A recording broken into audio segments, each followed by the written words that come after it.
আমরা মুসলমান জাতি, আমাদের ধর্মের নাম হলো ইসলাম। ইন্নাদ দীনা ইনদাল্লাহিল ইসলাম। আল্লাহ সুবহানাহু ওয়া তাআলার কাছে একমাত্র মনোনীত ধর্মের নাম কি? যদি বলেন চিল্লায় বলেন, নাম কি? ওরা ইসলাম, অর্থাৎ শান্তির ধর্ম হলো ইসলাম। মুসলমান আমরা কোনোদিন মন্দিরে আঘাত করি না, মুসলমান কোনোদিন মন্দিরে আঘাত করতে পারে না, মুসলমান কোনোদিন বিধর্মীদেরকে নিয়ে ঠাট্টা বিদ্রোহ করতে পারে না, মুসলমান কোনোদিন অন্য কোন ধর্মের গ্রন্থ নিয়ে অবমাননা করতে পারে না। আমরা শান্তির ধর্মের মানুষ। কিন্তু কেউ যদি ইসলামের শত্রু, কোন কাফের, কোন মুশরিক, কোন চামচা যদি কোরআনের বিরুদ্ধে কথা বলে, ইসলামকে শেষ করে দেওয়ার চিন্তাধারা করে, তখন মুসলমান আর বসে থাকে? তখন কিন্তু জবাব দিয়ে দেয়, ঠিক কিনা বলেন? মুসলমান আগে আঘাত করে না। আঘাত যখন আসে তখন কি খেলা দেখাইতে হয় মুসলমান সেটা জানে। আমরা মুসলমান যদি খেলা দেখাইছি বদলের প্রান্তে, কথা বলেন ঠিক কিনা? ওই দিকে ছিল 1000, মতান্তরে 5000, মুসলমানেরা ছিল 313 জন। এই 313 জনের কাছে ওই দিকে হাজার হাজার কাফেররা টিকতে পারে নাই, ময়দান ছেড়ে যেতে বাধ্য হয়েছে। কথা বলেন ঠিক কিনা? আমরা সেই জাতি। আমরা উহুদের প্রান্তরে গিয়েছি, মাত্র 3000, কাফেররা ছিল 30,000। কয়জন? ময়দানে থাকতে পারে নাই, ময়দানে টিকতে পারে না। ইসলামের শত্রুরা 1 ঘন্টার মধ্যে উহুদের ময়দান ছাড়তে বাধ্য হচ্ছে। সেই জাতি আমরা কোনদিন ময়দান ছেড়ে পালাবার জাতি নয়। আমরা নরমে থাকি, আমরা কাউকে আঘাত করি না। আঘাত আসলে এর জবাব কিভাবে দিতে হয় আমরা সেটা ভালো মতোই জানি, ঠিক কিনা বলেন? আজকে আমাদের এই মুসলমান দেশ, এই দেশে একটি কুচক্র আমাদেরকে, ইসলামকে ধ্বংস করে দেওয়ার চেষ্টা চালাচ্ছে। কখনো তারা সফলতায় যেতে পারবে না, জয় মুসলমানদের হবে। কথা বলেন ঠিক কিনা? কারণ আমাদের সঙ্গে আছে কি? জোরে বলেন, আছে কি? এটা আমাদের শক্তি। মুসলমান সৈন্য দিয়ে আর অস্ত্র দিয়ে গৌরব করে না, এর উপর নির্ভরশীল নয়। মুসলমান নির্ভরশীল আল্লাহ তাআলার রহমত এবং ফায়সালার উপরে। কথা বলেন ঠিক কিনা?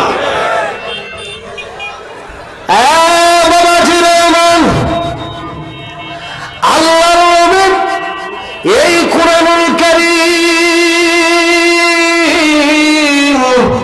বাজান আজ থেকে 1500 বছর পূর্বে মক্কাতে তেলাওয়াত করে। নবীজি কুরআনুল কারীম তেলাওয়াত করে। হায়রে, নবীর কণ্ঠটা কত সুন্দর ছিল, চমৎকার। খুব মোলায়েম ছিল আমার নবীর কণ্ঠ মোবারক। যেই শুনতো সেই নবীর জন্য পাগল হয়ে যেত। ও বাজান, এত সুন্দর কণ্ঠ ছিল আমার নবী, কেমন বা হবে না? কারণ যেই নবীর উপরে কোরআনুল কারীম নাযিল হয়েছে।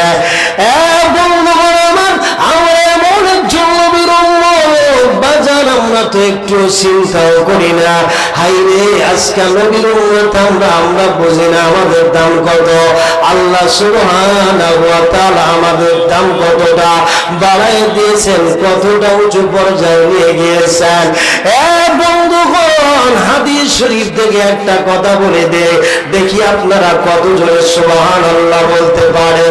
হাদিস শরীফের মধ্যে দেখলাম যত নবীর উম্মতেরা আছে, যত নবীর উম্মতেরা আছে, সমস্ত নবীদের উম্মতের উপরে জান্নাতে যাওয়া নিষিদ্ধ থাকবে ততক্ষণ পর্যন্ত কোন নবীর উম্মতেরা আল্লাহর জান্নাতে যাইতে পারবে না। একবার নিষিদ্ধ, একবার যাওয়া নিষেধ থাকবে। কতক্ষণ পর্যন্ত?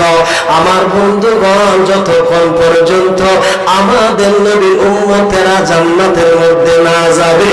জোরে জোরে বলেন সুবহানাল্লাহ। ও বন্ধু, তার মানে আমাদের নবীর উম্মতেরা যতক্ষণ পর্যন্ত জান্নাতে না যাবে ততক্ষণ পর্যন্ত কোন নবীর উম্মতেরা জান্নাতে যাওয়ার পারমিশন পাবে না, অনুমতি পাবে না। শুধু কি তাই বন্ধুগণ আমার, যত নবী আছে আদম আলাইহিস সালাতু ওয়াস সালাম থেকে শুরু করে, আদম পয়গম্বর থেকে শুরু করে ঈসা পয়গম্বর পর্যন্ত সমস্ত নবীদের উপরে জান্নাতে যাওয়া নিষিদ্ধ থাকবে যতক্ষণ পর্যন্ত আমাদের নবী জান্নাতের মধ্যে না যাবে। জোরে বলি সুবহানাল্লাহ, আরো জোরে জোরে বলতে হবে সুবহানাল্লাহ। তাহলে বাজার ও যুবক ভাইরা কেমনে করে নামাজের সময় সিগারেট মুখের মধ্যে দিয়ে, বিড়ি মুখের মধ্যে দিয়ে টান মারতে মারতে ধোঁয়া ছাড়তে ছাড়তে কেমনে করে মসজিদের সামনে দিয়ে চলে যাও? একটু কি চিন্তা করলে না? আল্লাহর নবীর আমরা উম্মত ভাইরা, আমাদের দাম কত, কোথায় আমাদের পজিশন, কোন নবীর আমরা উম্মত হয়ে গেলাম এই চিন্তা তো আজকে যুবক করে না। আজকে যুবক মদের মধ্যে চলে গেল, আজকে যুবক ইয়াবার মধ্যে চলে গেল। ও যুবক, ভালো হওয়ার সময় রে এটা, এখনো কিন্তু ভালো হতো রে যুবক রে। যে কোনো সময় আজরাইল নামক ফেরেশতা, মালাকুল ফেরেশতা আমাদের কাছে দণ্ডায়মান হয়ে যেতে পারে। কথা বলেন ঠিক কিনা? বন্ধুগণ আমার, ফিরে আসি কোরআনুল কারীমের কাছে। এই কোরআনুল কারীমের কাছে যদি ফিরে আসি বাজার, আর কোন শান্তি থাকবে না। শুনতো শান্তি আর শান্তি, টাকা না থাকতে পারে, আপনি ধনী না হতে পারে, কিন্তু কোরআনকে মানেন দেখবেন শান্তি একটা পাবেন। কারণ আল্লাহ তাআলা শান্তি দেওয়ার মালিক, কোটি কোটি টাকার মালিক আছে, শান্তি নাই, শান্তি নাই, অশান্তি করতে করতে দুনিয়ার থেকে চলে যায়। কথা বলেন ঠিক কিনা? ও বাজান, কি বলতেছিলাম? আমি বলতেছিলাম আল্লাহ নবী কোরআনুল কারীম তেলাওয়াত করে, হায়রে নবীর কণ্ঠ কত সুন্দর ছিল বাজান। আল্লাহ নবীর কণ্ঠ শুনে কাফের আর স্থির থাকতে পারে না, দৌড়ায় দৌড়ায় নবীজি রহমাতুল লিল আলামিনের কাছে গিয়ে নবীজির কোরআনুল কারীম কাফেররা শুনতেছে। জোরে জোরে বলা যায় না সুবহানাল্লাহ। আল্লাহ রহমাতুল লিল আলামিনের কোরআনুল কারীমের তেলাওয়াত শুনে শুধু তাই নয় বাজার, এক পর্যায়ে কাফেরগুলো মুসলমান হয়ে যেতে শুরু করে। জোরে জোরে বলি সুবহানাল্লাহ। কাফের যখন মুসলমান যখন হয়ে যায়, আবু জেহেল সহ্য করতে পারে না। হায়রে মুহাম্মদ যদি এইরকম ভাবে কোরআনুল কারীম তেলাওয়াত করে, আর যদি মানুষগুলি ঈমান এনে নেয়, সমস্ত মানুষ তো তার দিকে চলে যাবে, বাপ দাদার কোনো নাম গন্ধ থাকবে না। এই আবু জেহেল বিশাল একটা মিটিং দিল, একেবারে এক স্পেশাল মিটিং। সেই মিটিং এর মধ্যে কোনো বুড়া মানুষ নাই, বৃদ্ধ মানুষ নাই, একবার ইয়াং সোসাইটি, একবারে যুবক যুবক ছেলেদেরকে, একবারে যুবক ছেলেদেরকে ডাক দিয়েছে, এক স্পেশাল সমাবেশ ডাকলো। ডাকার পরে ডাক দিয়ে বলতেছে, তোমরা কি শুনেছো মোহাম্মদ আব্দুল্লাহর ছেলে যেটা শুরু করেছে, এই বান্দাদের ধর্ম বাঁধতে, আমাদের বান্দাদের ধর্ম মানে না, আজকে সে কোরআনুল কারীম তেলাওয়াত করে, মানুষগুলো সবাই তার দিকে চলে যায়। এই যুবকেরা, এই মোহাম্মদকে দুনিয়ার মধ্যে রাখা যাবে না। আবু জেহেল এমন একজন ব্যক্তি ছিল বাজার, ওই মাঠ গরম করা বক্তব্য কিন্তু ভালোই দিতে পারত, উস্কানিমূলক বক্তব্য ভালোই দিতে পারত, যুবকদেরকে হিটে উঠাই দিতে পারত। এই যুবকদেরকে ডাকার পরে বলল, তোমরা কি শুনেছ মুহাম্মদ যেইভাবে কোরআনুল কারীমের তেলাওয়াত করে মানুষেরা তার ধর্মের দিকে চলে যায়, এই মুহাম্মদকে দুনিয়ার মধ্যে রাখা যাবে না। যেরকম নাউযুবিল্লাহ। এবং আবু জেহেল বলল, কে আছে রে তোমাদের মধ্যে, কে আছে মুহাম্মদের মাথা কেটে নিয়ে আসতে পারবে? জোরে জোরে বলা যায় না নাউযুবিল্লাহ। বাজার, এই কথা যখন বলেছে, একজন যুবক দাঁড়ায় গেলেন। একজন যুবক দাঁড়ায় বলতেছে, আমি আসি মুহাম্মদের মাথা কেটে আনবো। এবার আবু জেহেল ডাক দিয়ে তুমি পারবে মুহাম্মাদের মাথা কাটতে, তোমার দ্বারাই সম্ভব হবে। তুমি কি চাও? তুমি 100 উট চাও, 1000 উট কি তুমি চাও? যা চাই তোমাকে তাই দেব। তুমি কি সুন্দর নারী চাও? নারী চাইলে নারী তোমাকে দেব। কিন্তু কাজ হলো একটাই, মুহাম্মাদের মাথা আনতে হবে। যুবকটা অন্য কেউ নয়, যে যুবকটা দাঁড়ায় গেছেন উনি হলেন হযরত ওমর রাদিয়াল্লাহু তাআলা আনহু। আমার বন্ধু হযরত ওমর দাঁড়ায় গিয়েছিলেন, কারণ সেই সময় তিনি কোরআন মানতেন না, কোরআন থেকে দূরে ছিলেন, আল্লাহর নবী থেকে দূরে ছিলেন, ইসলাম গ্রহণ করেন নাই, ইসলাম গ্রহণ করেন নাই বাজার। তার মানে হযরত ওমর ঈমান আনার আগে কি অবস্থাটা ছিল তিনার। এ বন্ধু গভীর মনোযোগ, আমার ভাইরা গভীর মনোযোগ দিয়ে দেন। কোরআনকে ভালোবাসলে, কোরআনের কাছে আসলে একটা মানুষের কত দাম বেড়ে যায়, একটা মানুষ কত সম্মানের আসিনি উঠে যায় বাজানরে আমার। এই হযরত ওমর ঈমান আনার আগে আল্লাহর নবীর মাথা কাটার জন্য তরবারি নিয়েছে, যাইতে শুরু করলেন বাজার, নবীজির মাথা কেটে নিয়ে আসবেন। যাইতে যাইতে রাস্তার মধ্যে দেখা হয়ে গেল তিনার বন্ধু নাঈম নামে এক বন্ধুর সঙ্গে দেখা হলো।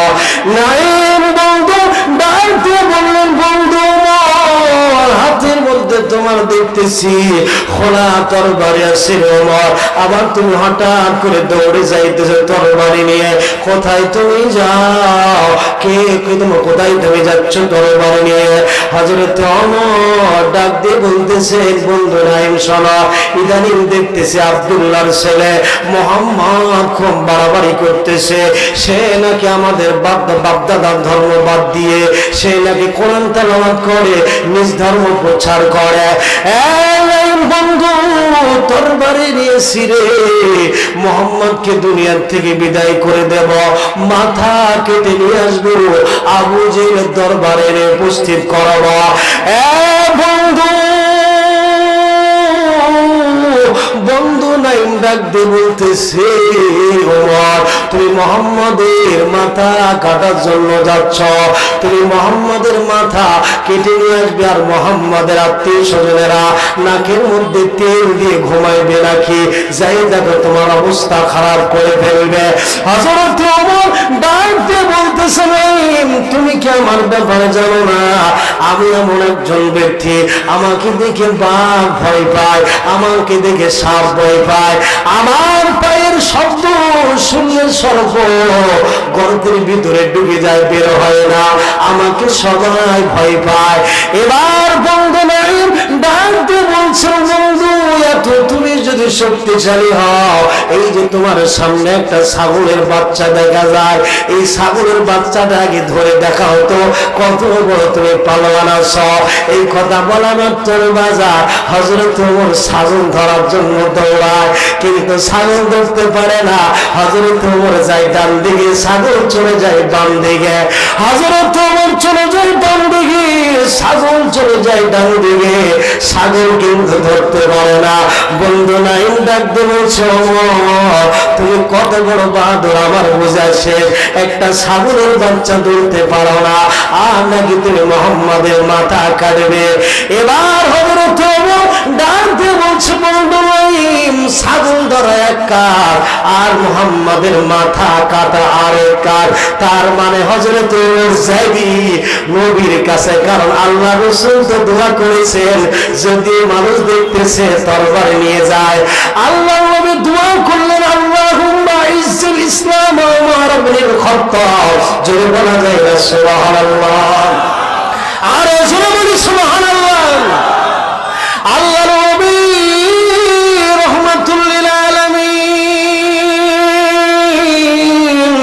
আল্লাহর কাছে দোয়া করলেন, আল্লাহ ওমরকে ইসলামের জন্য কবুল করো, ইসলামের সায়াতনা আসার তৌফিক দান করে দেন। হযরত ওমর যদি ইসলাম ধর্ম গ্রহণ করে, ওমর যদি ঈমান আনে, তাহলে আমাদের মুসলমান ইসলামের শক্তি হয়ে যাবে। বাজান আল্লাহর নবী আবু জেহেলের জন্য দোয়া করেছেন। মুসলিম, আল্লাহর নবী বলেছেন হয় আবু জেহেলকে ইসলামের তলে নিয়ে ইসলামের ছায়া তলে নিয়ে আসেন, আর না হলে ওমরকে ইসলামের ছায়া তলে নিয়ে আসেন। হযরত ওমরের জন্য দোয়াটা কবুল হয়ে গেছে। আল্লাহর নবীর মাথা কাটার জন্য যায়, এইবার বন্ধু নাই ডাক দিয়ে বলছে, ও ওমর তুমি কি জানো তোমার ঘরের অবস্থা? আজকে তুমি মুহাম্মাদের মাথা আনতে যাও, তোমার ঘরের অবস্থাই তো ঠিক নাই। আগে নিজের ঘর তুমি ঠিক করো, তারপরে মুহাম্মাদের মাথা কাটার চিন্তা করো। হযরত ওমর ডাক দিয়ে বলছে, কি হয়েছে বলো? বলে তোমার বোন এবং তোমার ভগ্নপতি, তোমার বোন এবং তোমার বোন জামাই মুহাম্মাদের কাছে গিয়ে কালেমা পড়ে মুসলমান হয়েছে। জোরে জোরে বলা যায় না সুবহানাল্লাহ। বর্তমানে আমাদের বাংলাদেশ যে অবস্থা, হযরত ওমরের মতো একজন শাসকের দরকার ছিল, ঠিক কিনা বলেন? পিঠে একেবারে ঠান্ডা করে দিতে হযরত ওমরের মতো একজন শাসক বর্তমানে খুব আমাদের দেশে প্রয়োজন ছিল। তাছাড়া এই দেশ ঠিক করা খুব মুশকিল আছে, ঠিক কিনা? হযরত ওমরের মতো শাসক লাগবে। হযরত ওমরও চিন্তা করবে বাংলাদেশে যাওয়া যাবে না, এখানে অবস্থা খুব খারাপ। আমার ভাইরা, হযরত ওমরের রাগ ওই দিকে না, এবং নিজের বাড়ির দিকে, বোনের দিকে, ঠিক কিনা বলেন? আমি মুহাম্মাদের মাথা আনতে যাই, আর এইদিকে আমার বোন জামাই কালেমা পড়ে মুসলমান হয়েছে, এদের আগে আমি ব্যবস্থা করব, তারপরে বাকিটা পড়ে। আমার বন্ধুগণ, আমার ভাইরা, কেন এই কথাগুলি আমি বলতেছি? আজকে এই কুরআনুল কারীম থেকে আজকে আমরা দূরে সরে গেলাম বাজান। হযরত ওমরের মতো একজন মানুষ নবীর মাথা আনতে যায়, কত বড় কি অবস্থা তেনার। এই মানুষটা এত দামি হলে কুরআনুল কারীমকে ধরে। আল্লাহর নবীর সাহাবী হযরত ওমর দৌড়ে গেছে বোনের কাছে, বোনের দরজার কাছে গিয়ে দাঁড়ায় গেলেন। যাওয়ার পরে দেখতেছেন ভিতর থেকে কুরআনুল কারীমের আওয়াজ আসে। বাজান, সেই সময় হযরত ওমরের বোন এবং ভগ্নপতি জামাই এই দুজন ঘরের মধ্যে সূরা তাহা তেলাওয়াত করতেছিলেন।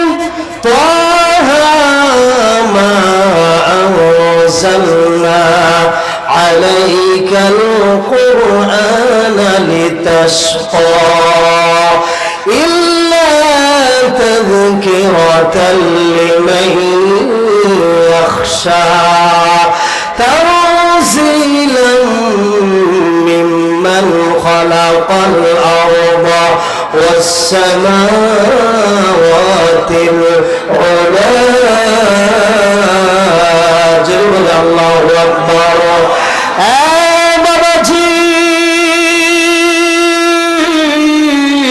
হযরত ওমরের বোন এবং বোন জামাই কুরআনুল কারীমের সূরা তাহা তেলাওয়াত করতেছিলেন। হযরত ওমর দরজার সামনে দাঁড়ায় গেলেন, কিছুক্ষণ ধরে কুরআনুল কারীমের তেলাওয়াত শুনলেন। শুনতেছেন, শোনার পরে হঠাৎ করে দরজা খুললেন, জোরে আওয়াজ দিলেন। বাজান, হযরত ওমরের কণ্ঠ এত লম্বা, এত বড় ছিল কণ্ঠ, তিনি যদি খালি মুখে চিৎকার দিতেন 1 মাইল পর্যন্ত আওয়াজটা তিনার চলে যেত। দরজার মধ্যে আওয়াজ করেছে যখন, সঙ্গে সঙ্গে হযরত ওমরের বোন জামাই চমকে উঠছে। সর্বনাশ!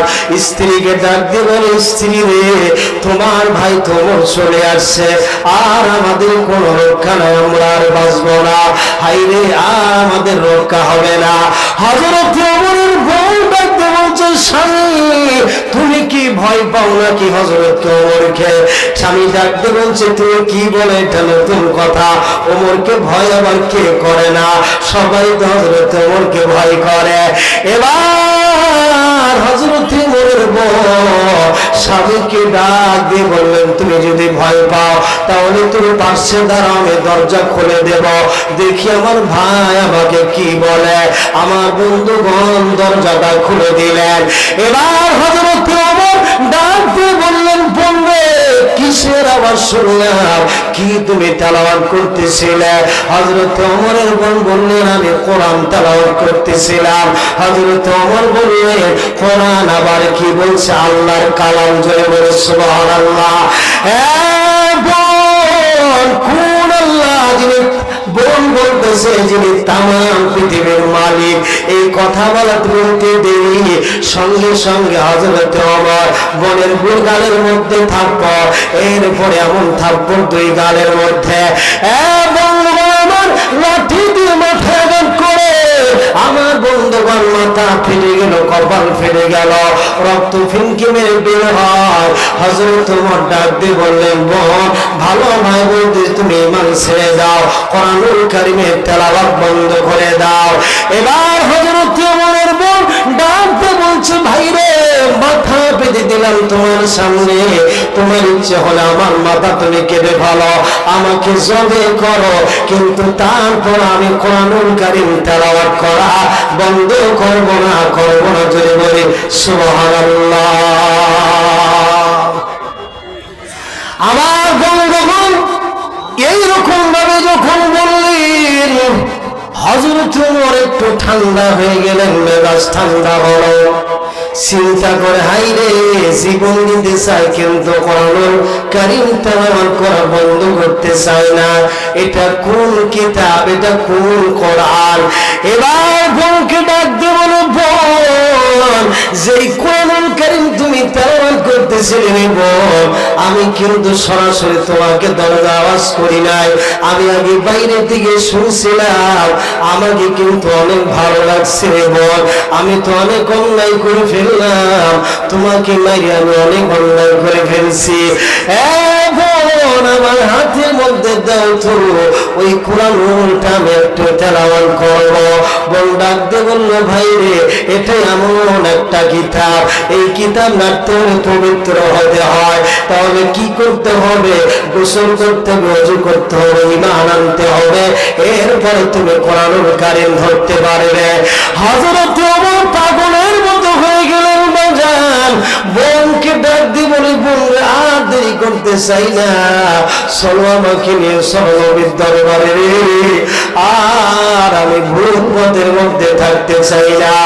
এই কথা যখন বলেছে, ওই যে হযরত ওমরের বোন জামাই কিন্তু লুকায় গিয়েছিল, সব করে বাইরে হয়ে গিয়েছে।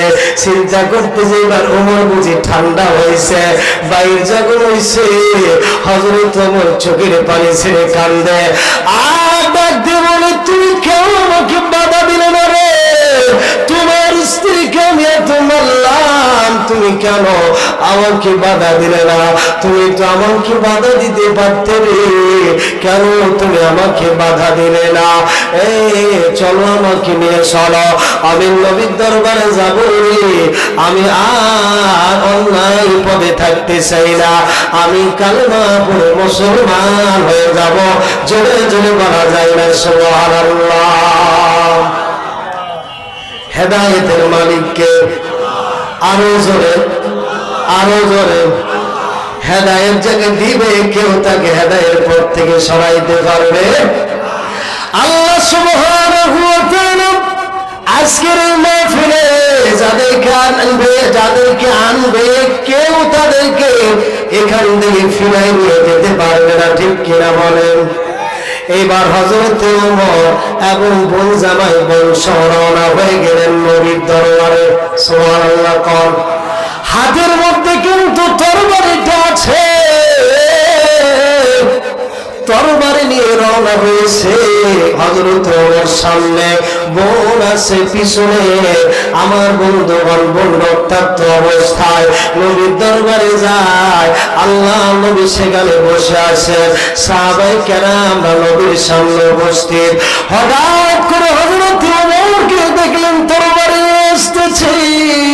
নবীর সাহাবী নবীজিকে ডাক দিয়ে বললেন, ইয়া রাসূলুল্লাহ, এই যে দেখতেছি ওমর আসতেছে, ওমরের ভাবসাব ভালো নয়, হাতের মধ্যে তরবারি, মনে হয় আপনাকে ক্ষতি করার জন্য আসতেছে, আমরা কি রেডি হয়ে যাব নাকি? আল্লাহ নবীর চাচা হযরত আমির হামজা টাটকা মুসলমান হয়েছে, মাত্র 1 সপ্তাহ হয়েছে, একবারে নতুন মুসলমান, 1 সপ্তাহ হয়েছে, ঈমান এনেছে হযরত আমির হামজা রাদিয়াল্লাহু তাআলা আনহু। আল্লাহ নবীর পাশে আছেন, সঙ্গে সঙ্গে সাহাবীদেরকে বললেন, ভাইরা রে, তোমরা উমরকে আসতে দাও, হযরত উমরকে আসতে দেওয়ার সুযোগ করে দাও। তখন তো তিনি ঈমান আনে নাই, বলছে উমরকে আসা তোমরা একটা সুযোগ করে দাও, যদি ওমর এসে আল্লাহ নবীর সঙ্গে ভালো ব্যবহার করে তাহলে ভালো, আর যদি আমার নবীর কোনো ক্ষতি করার চিন্তা ভাবনা করে, কাউকে লাগবে না, আমি আমির হামজা একাই তরবারি দিয়ে তার জবাব দেব। জোরে জোরে বলি আল্লাহু আকবার, আর জোরে বলতে হবে আল্লাহু আকবার। বন্ধুগণ, আমার নবী ডাক দিয়ে বললেন, সাহাবীরা রে, আমি যা জানি তোমরা তা জানো না, আমি যা শুনি তোমরা তা শোনো না। সাহাবীরা, তোমরা দেখতেছো হযরত ওমর আসতেছে তরবারি নিয়ে, আর আমি দেখতেছি ওমর আসতে যে আমার কদমে পড়ে ঈমান এনে মুসলমান হয়ে যাবে। নবীর দরবারে হযরত ওমর আসলেন, কালেমা পড়ে মুসলমান হয়ে গেলেন। হায়রে, নবীর মাথা কাটার জন্য যাচ্ছিলেন, কিন্তু হেদায়েতের মালিক আল্লাহ এমন তিনার নসিব ভালো করে দিলেন, নবীর কাছে ঈমানের সাহাবী হয়ে গেলেন। আল্লাহ নবী রাহমাতুল লিল আলামিনকে ডাক দিয়ে বললেন, ইয়া রাসূলুল্লাহ, ইয়া হাবিবাল্লাহ, আপনি ইসলামের দাওয়াত গোপনে গোপনে দেন, আমি শুনেছি আপনি নাকি কাবা শরীফের সামনে গিয়ে নামাজ আদায় করেন গোপনে গোপনে। ইয়া রাসূলুল্লাহ, আমি ওমর ঈমান আনছি গো নবী, আর গোপনে নয়, স্যার আপনি এখনই প্রকাশ্যে কাবা শরীফের সামনে নামাজ আদায় করবেন। জোরে জোরে বলে সুবহানাল্লাহ। চলছেন কাবা শরীফের দিকে, ডান দিকে হযরত আমির হামজা, বাম দিকে হযরত ওমর, সামনে মাঝখানে আল্লাহর নবী রাহমাতুল লিল আলামিন। জোরে বলে সুবহানাল্লাহ। কাবার সামনে গেলেন, নবীজি নামাজে দাঁড়ালেন, সিজদার মধ্যে চলে গেলেন। হযরত ওমর জোরে একটা আওয়াজ দিলেন,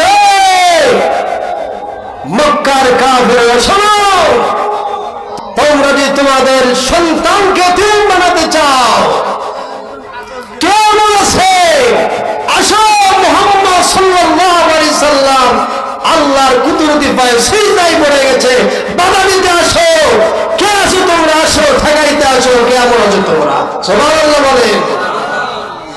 আমাদের দেশে বর্তমানে হযরতে ওমরের মতো একজন শাসকের দরকার আছে, ঠিক কিনা বলেন? গভীর মনোযোগ দিয়ে বাজান, লম্বা নয়, সংক্ষেপ করে কথাগুলি বলে দিয়ে যাব। আল্লাহ সুবহানাহু ওয়া তাআলা কোরআনুল কারীমের আলো জ্বালাইছেন, ইসলামের আলো জ্বালাইছেন। পৃথিবীর কোন শক্তি আলোকে নিভাইতে পারবে না, কথা বলেন ঠিক কিনা? আমার বন্ধু, আল্লাহ সুবহানাহু ওয়া তাআলা কোরআনুল কারীমের মধ্যে বললেন, ইউরিদুনা আইয়ুতফিউ নূরাল্লাহি বিআফওয়াহিহিম ওয়া ইয়াবাল্লাহু ইল্লা আন ইউতিম্মা নূরাহু ওয়ালাউ কারিহাল কাফিরুন। জোরে বলে আল্লাহু আকবার।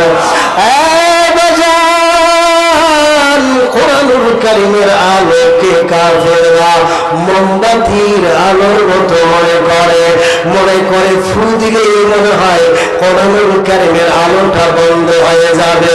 না, কোরআনুল কারীম মোমবাতির আলোর মতো নয়, ফু দিলে নিভে যাবে। এই কোরআনুল কারীমের আলো আল্লাহ রব্বুল আলামিন কোরআনুল কারীমের আলো, ইসলামের আলো নিজেই জ্বালাইছেন। জোরে বলি সুবহানাল্লাহ।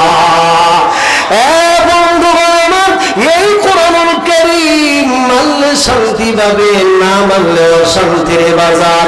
আল্লাহ সুবহানাহু ওয়া তাআলা বললেন, বান্দারে আমি কোরআন নাযিল করলাম আমার বন্ধুর উপরে।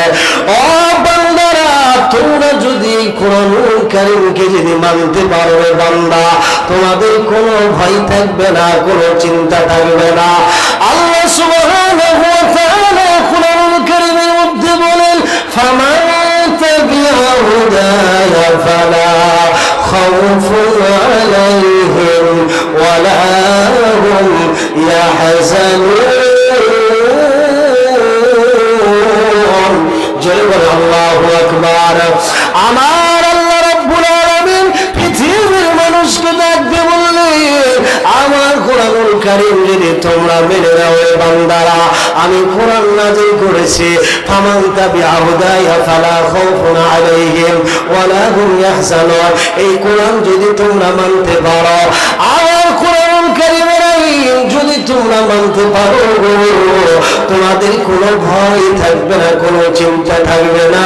জোরে জোরে বলেন সুবহানাল্লাহ। কোরআনুল কারীমের আইন যদি কোনো দেশের মধ্যে চালু হয়ে যায়, কোন দেশের মধ্যে যদি কোরআনুল কারীমের আইন চালু হয়, বাজার ওই দেশের মধ্যে চুরি থাকবে না, ওই দেশের মধ্যে ডাকাতি থাকবে না, ওই দেশের মধ্যে কোনো দুর্নীতি থাকবে না, ওই দেশের মধ্যে ইফটিজিং থাকবে না, কোন নারী কোন পুরুষকে ডিস্টার্ব দিতে পারবে না, কোন নারী কোন পুরুষ কোন নারীকে ডিস্টার্ব দিতে পারবে না। মানুষরা স্বাধীনভাবে চলাফেরা করতে পারবে। মানুষ শুধু একমাত্র আল্লাহ তাআলাকে ভয় করবে। কথা বলেন ঠিক কিনা? বলেন ঠিক কিনা? আমরা কোরআন চাই কি চাই না? আমার ভাইরা, হযরত ওমর রাদিয়াল্লাহু তাআলা আনহু তিনার আমলের যে রাখাল ছিল, এই রাখালগুলোর মধ্যে যে তাকওয়া ছিল, আল্লাহর ভয় ছিল, এই তাকওয়া আমাদের মধ্যে নাই। আছে? হযরত ওমর রাদিয়াল্লাহু তাআলা আনহু তিনার জামানায় তিনি যখন শাসক, তখন এক রাখালকে দেখতেছে অনেকগুলি ছাগল চড়াচ্ছে। হযরত ওমর চিন্তা করতেছে, দেখি তো আমার শাসন আমলের রাখালের মধ্যে কেমন তাকওয়া, আল্লাহর ভয় আছে, এটা আমাকে দেখতে হবে। সুবহানাল্লাহ বলেন। হযরত ওমর গিয়ে বলতেছে, রাখাল অনেকগুলি তোমার ছাগল আছে, একটা ছাগল আমাকে দিয়ে দাও। রাখাল বলতেছে, আপনি খলিফা হতে পারেন, আপনি প্রেসিডেন্ট হতে পারেন, শাসক হতে পারেন, এই ছাগলের একজন মালিক আছে, আমার একজন মালিক আছে, আমি একজন রাখাল মানুষ, আমার মালিকের অনুমতি ছাড়া আপনাকে ছাগল দিতে আমি পারবো না। আর আমাদের দেশে হালকা পাতলা যদি কোনো ক্ষমতাশীল ব্যক্তি চাইতে গায়ের দেওয়া লাগবে, সব দিনই জমা নিয়ে জীবন বাঁচতে। ঠিক কিনা বলে? তাকওয়া নাই তো, শাসকের তাকওয়া নাই, কারো তাকওয়া নাই, জনগণেরও তাকওয়া নাই। হযরত ওমর বলতেছে, এতগুলো ছাগল তোমার আছে, একটা ছাগল দিয়ে দাও, মালিককে বলবে যে বাগে খাইছে, তাহলে তো হয়ে যায়। আমার ভাইরা, ওই রাখাল বলতেছে, আপনি প্রেসিডেন্ট হতে পারেন, আপনাকে আমি দিব না, কারণ আমার রাখা, আমার মালিক আমাকে এত বিশ্বাস করে, আমি যদি বলি 10টা ছাগল বাগে খাইছে তাও বিশ্বাস করবে, কিন্তু আমি যদি আমার মালিকের অনুমতি ছাড়া আপনাকে একটা ছাগল দেই, আমার মালিক দেখলো না, কিন্তু আমার আল্লাহ তো দেখতেছে। জোরে বলি সুবহানাল্লাহ। রাখালের তাকওয়া আছে কিনা? আমাদের তাকওয়া নাই।